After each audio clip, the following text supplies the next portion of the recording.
આપ જોઈ રહ્યા છો સંદેશ ન્યૂઝ આપની સાથે હું ભાવિની। મહત્વના સમાચારથી શરૂઆત કરીએ તો દમણ પાસે મધદરિયે અજાણી બોટને આંતરી લેવાઈ છે। અમરેલીના જાફરાબાદથી 22 નોટિકલ માઇલ દૂર આ બોટ દેખાઈ હતી। જાફરાબાદમાં દેખાયેલી બોટ ફિશિંગની હોવાની માહિતી મળી છે। કોસ્ટગાર્ડને જોઈને બોટ દમણ તરફ ગઈ હતી।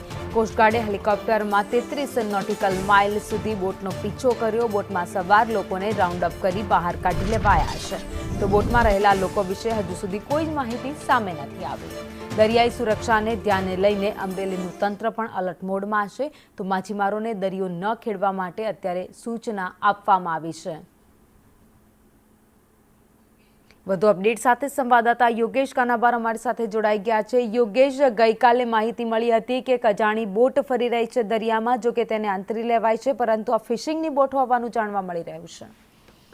જી ભાવિની, ગઈકાલની જે ઘટના બની હતી એમાં દમણના મધદરિયે આ બોટને રાત્રિના આંતરે લેવામાં આવી છે। બોટ ફિશિંગની માહિતીઓ મળી છે। હેલિકોપ્ટર મારફતે આ બોટને આંતરી લેવામાં આવી છે અને કેટલાક બોટ સવારોને રાઉન્ડ અપ કરીને બહાર પણ લેવામાં આવ્યા છે। કોસ્ટગાર્ડ દ્વારા ભારે જહેમત બાદ અને આ બોટની તપાસને અંતે આ તપાસમાં બોટમાં રહેલા કોણ છે તે અંગે હજુ કોઈ સ્પષ્ટતા થવા પામેલ નથી અને એજન્સી પાસેથી હજુ કોઈ માહિતી પણ મળવા પામેલ નથી। દમણ દરિયા માર્ગ પરથી શંકાસ્પદ બોટ સુધી ઇન્ડિયન કોસ્ટગાર્ડ પહોંચી ગયું છે અને હાલ તંત્ર દ્વારા ચારે બાજુ બંદોબસ્ત ગોઠવવામાં આવેલો છે અને હજુ પણ આવી ઘટના ન બને તે માટે તંત્ર દ્વારા તકેદારી રાખવામાં આવી છે। જી ભાવિની, આભાર માહિતી માટે।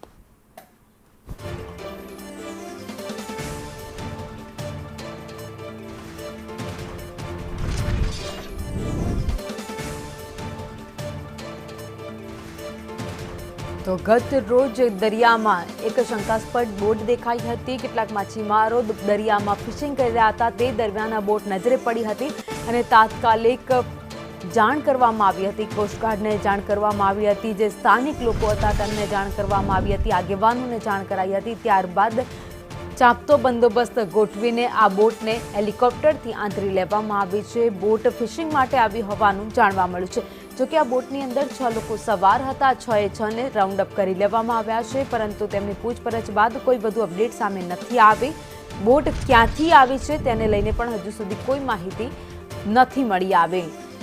તો હાલમાં જે બોટ ગઈકાલે દરિયામાં શંકાસ્પદ દેખાઈ હતી તેને હેલિકોપ્ટરથી રેસ્ક્યુ કરવામાં આવી અને ત્યારબાદ અંદર સવાર લોકોને રાઉન્ડ અપ કરી લેવાયા। હજુ પણ સુરક્ષા એજન્સીઓ છે એ તપાસ કરી રહી છે। જાફરાબાદથી 22 નોટિકલ માઇલ દૂર આ બોટ દેખાઈ હતી।